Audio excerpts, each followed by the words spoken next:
Unfortunately, spoiler alert, it is not an arms embargo on Israel. This is the main criticism we have as Spanish civil society. It is an important move, but what Spanish civil society has been saying is that words do not stop a genocide. We need concrete action to end the complicity that enables this genocide.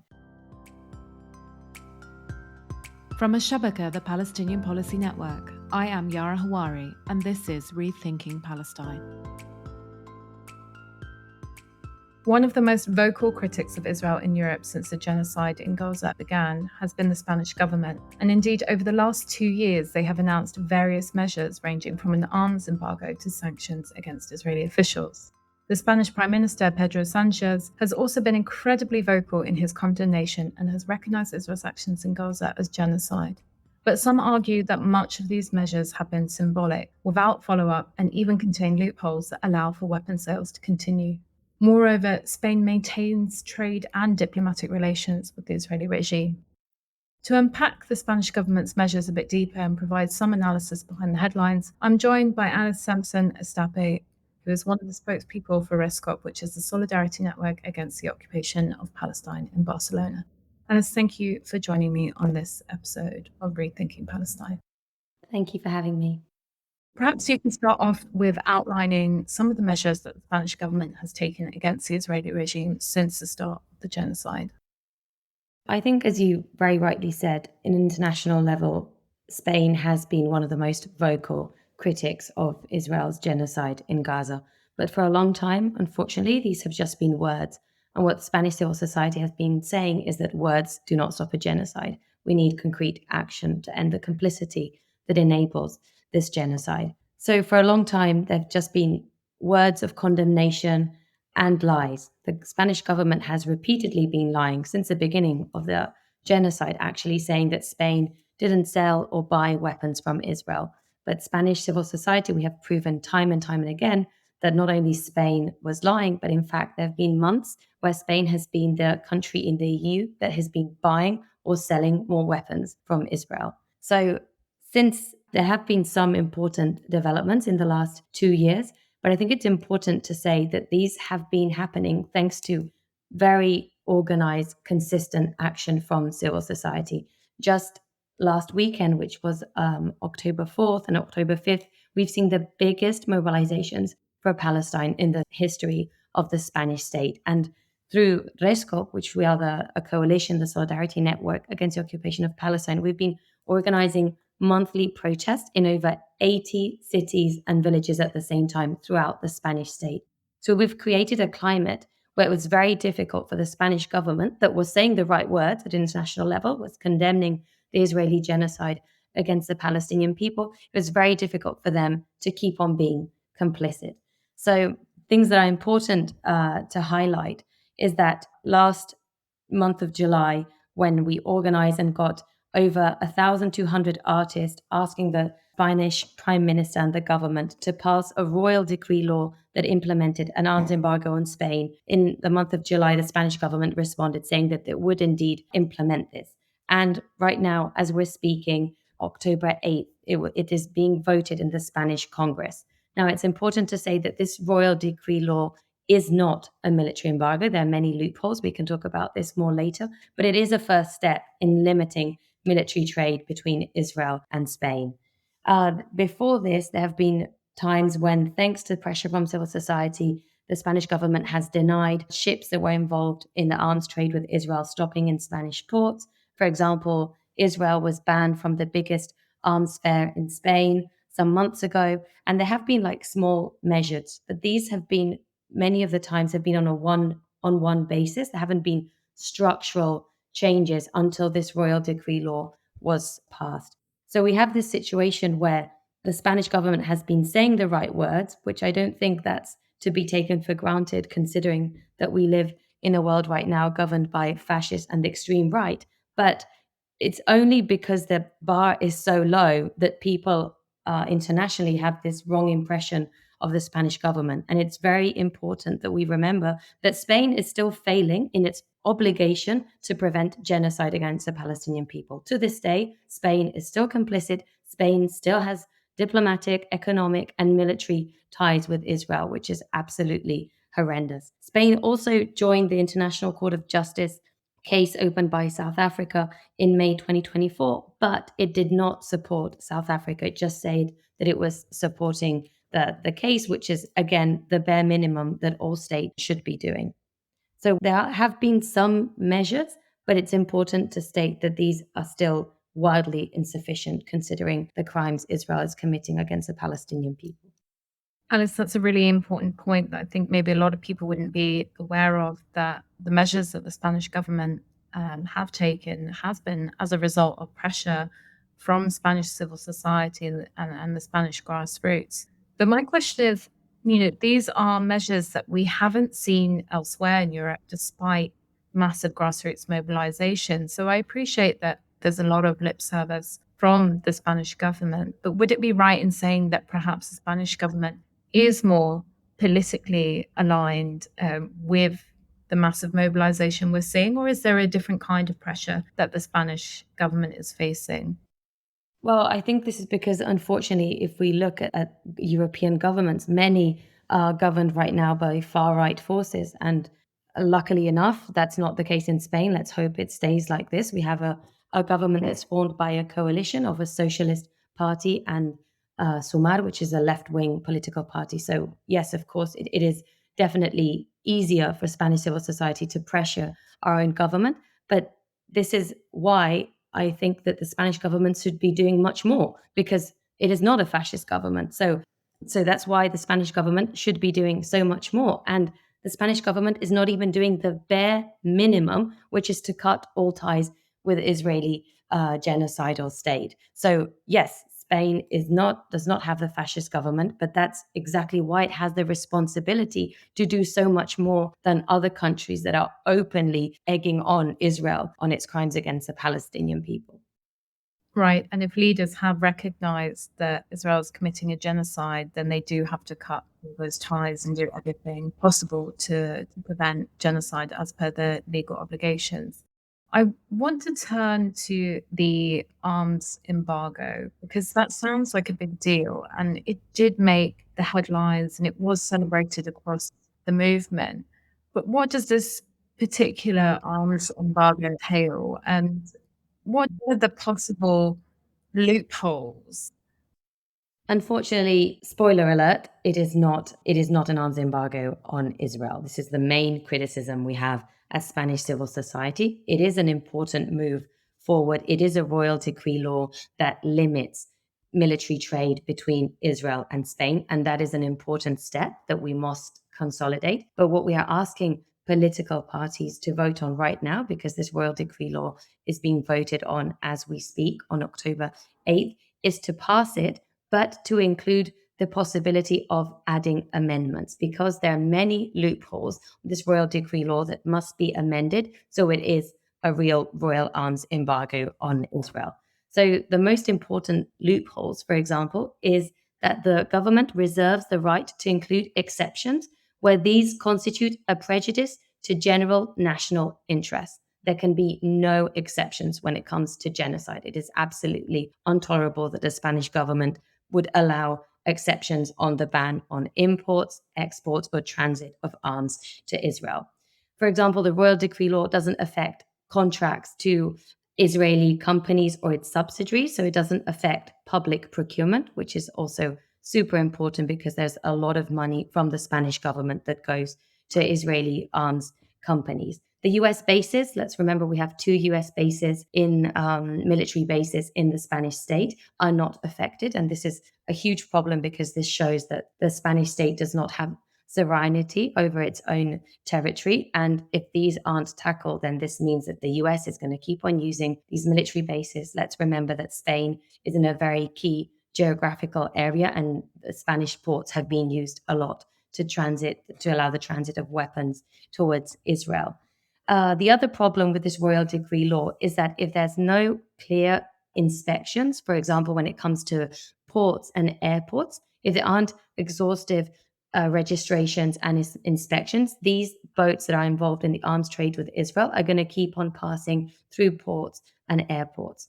And last but not least, the other biggest loophole is that this royal decree law should be permanent until the reality on the ground changes. Right now, it is up to the Spanish government to decide when this comes to an end, and that is absolutely intolerable. This royal decree law that we want to become into full arms embargo should end when apartheid, settler colonialism, genocide, and military occupation against the Palestinian people come to an end.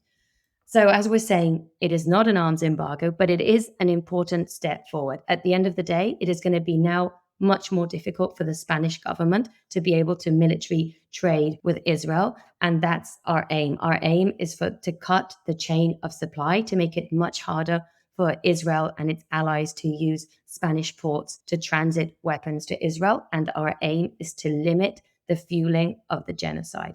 So there are some important aspects. For example, what this new Spanish royal decree law does include is revocating current import and export authorizations of military material, which include dual use systems, banning all imports, exports, and transit. But let's remember that because there is this exceptionality clause, it's relative to say this.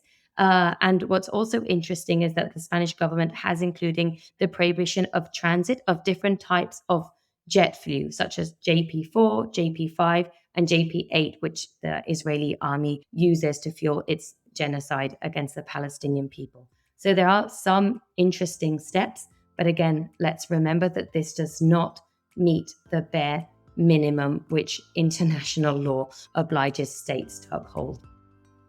If you're enjoying this podcast, please visit our website, al-shabaka.org, where you will find more Palestinian policy analysis and where you can join our mailing list and donate to support our work. I think it's really important to understand the shortcomings of this arms embargo, so people don't become complacent and think that, okay, we've won over Spain, we don't need to do any more work there. And the problem is that these headlines and often these narratives that we see on social media really do obscure the finer details. And I think it's problematic because it gives too much credit to the Spanish government for really doing, what they're obliged to do under international law, but also, it covers up these loopholes which actually allow for potential continued arms trade between the two countries. Yes, totally. And we've been suffering from this in the Spanish state because it is actually quite scary how media can just replicate what the Spanish government says without looking into it. And it's been exhausting for us because it's true, as you were saying before, we have more leverage to pressure our government than those who live under a fascist or extreme far right government. But at the same time, we've been having to fight against the idea that most people have is that Spain is already doing things right. So why are we still protesting? So there's many people inside of Spain and outside of Spain that think that this arms embargo has been applied since the beginning. So it's been a double challenge for us. Not only have we been having to fight these lies and explain how even public data from the own Spanish government shows that these are lies, but we've been having to tackle the complicity. So it's been like a double challenge. And it's quite scary how media and international media and outlets can just replicate what the Spanish government or companies say without actually checking if this is true or not. And this leads me into mentioning another measure that is included in this royal decree law, which is the ban of products from Israel's illegal settlements in illegally occupied Palestinian territory. Now, we can discuss if this is an interesting measure or not, but the reality on the ground is that as long as there are no measures that explain how this is going to happen, we know that there's no way that Spain can stop this because Israel makes sure that none of the products that come from illegally Israeli settlements are marked as such. So again, unless we really pressure the government into details, we risk having measures that just end up being empty words. And that is a risk we cannot allow. We need measures that actually change the reality on the ground and that actually really tackle and pressure Israeli economy. And that means as well military trade.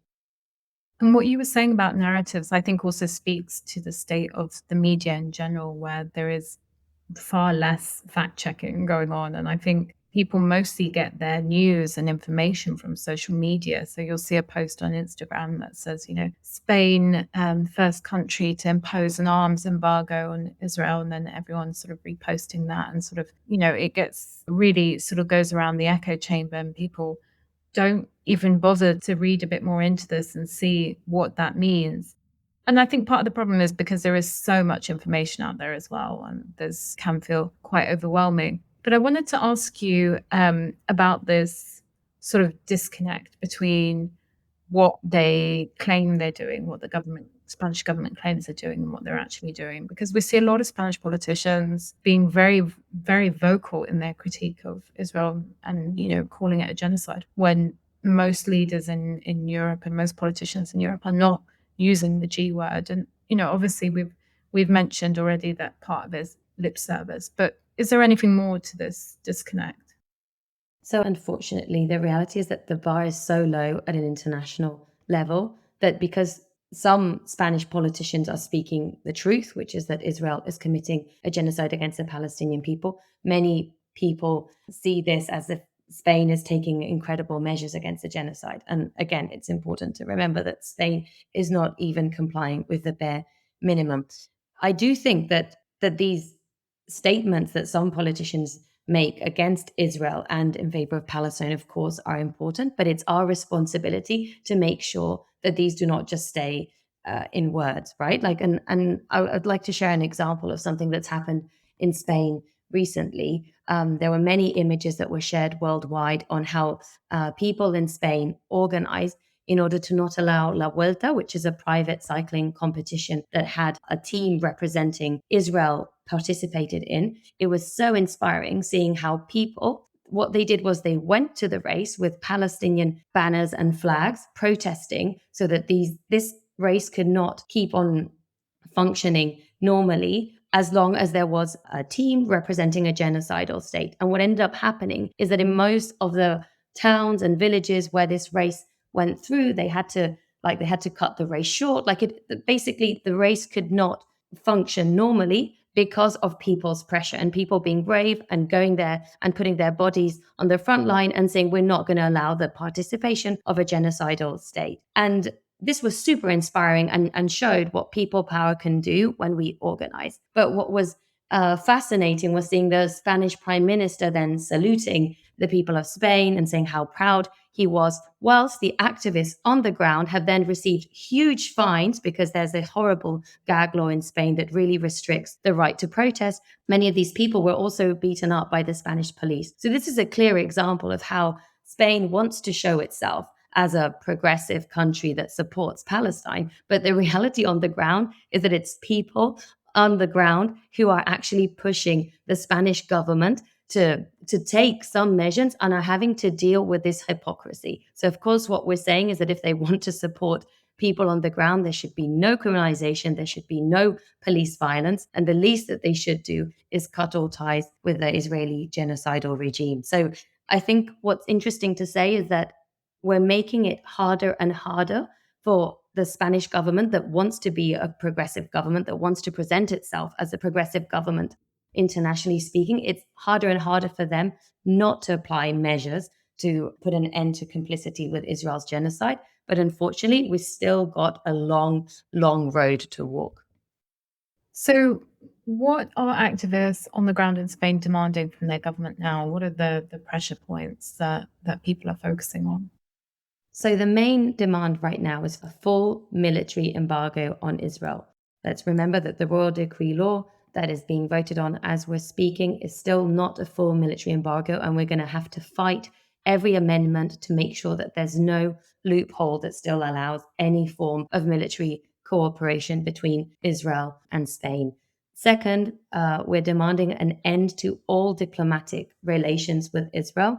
It's intolerable that there's still a Spanish embassy in Israel and Israeli embassy in Spain. It's true that there have been some tensions, but mainly these tensions have come from the Israeli side. So when Israel has gotten angry in reaction to, for example, when the Spanish government announced this royal decree law, it's been Israel that has called their ambassador. So it's absolutely intolerable. It should be Spain that puts an end to any form of diplomatic relation with Israel. And this should be done right now. There's also a demand for putting an end to all economic trade with Israel. Let's remember that the EU is Israel's main commercial partner. So it's absolutely necessary that Spain puts an end to all form of economic cooperation with Israel. And this applies as well to cutting all ties culturally and sports-wise. We've been seeing some interesting developments, as I was mentioning before, regarding La Vuelta. And actually, the Spanish government said afterwards that Israel should not participate in any sports competitions. But the reality is there's still many sports competitions in Spain where Israel participates. For example, next week, there's an event in Manresa. Manresa is a town in Catalonia where there's an Israeli basketball team that's meant to come and play. So it's, again, a situation where the Spanish government says that things should happen, but they're not applying all the responsibility they have in making sure that this doesn't happen. So there's a real lack of enforcement. So perhaps my final question, and I know this is speculative, but I was wondering, what do you think the Spanish political landscape looks like vis-a-vis Palestine in the near future? In Spain, as everywhere else in the world, unfortunately, the far right is growing, and the government, it does not have the majority in Congress, and there is a real worry that if this government changed, that there could be a far right coalition in government, which would be very bad news for all of us. But I think what's interesting to say is that what we're seeing on the streets, and we're seeing this from many, many, many different sectors from society, is that there's this full understanding that what happens in Palestine doesn't stay in Palestine and affects us all, and how what we do matters and what we do can influence in stopping the Israeli genocide against the Palestinian people. So it's been very inspiring to see in these last protests, seeing people coming from mobilizing from the education sector, from the health sector, from the dock workers, from many, many, many different groups, understanding that we all have a role to play. And it's understanding that Palestine is part and parcel of the world we all want, a freer world, a more just world. So I think that understanding this can really help stop the far right, because we're seeing that it's, internationally speaking, Israel is more and more isolated. Israel is now mainly supported by the far right forces at an international level and also in Spain. So understanding this and not seeing Palestine as something isolated, but as part and parcel of this extremely colonialist, racist, capitalist, sexist world that we live in, is contributing to stopping the far right from growing even more in Spain and hopefully elsewhere. So that's why our solidarity movements have to be profoundly anti-racist, profoundly anti-colonialist, anti-capitalist, feminist, and understanding how all of these connections are made. And so I think we'll leave it there, but thank you so much for joining me on this episode of Rethinking Palestine. Rethinking Palestine is brought to you by Al-Shabaka, the Palestinian Policy Network. Al-Shabaka is the only global independent Palestinian think tank whose mission is to produce critical policy analysis and collectively imagine a new policy-making paradigm for Palestine and Palestinians worldwide. For more information or to donate to support our work, visit al-shabaka.org. And importantly, don't forget to subscribe to Rethinking Palestine wherever you listen to podcasts.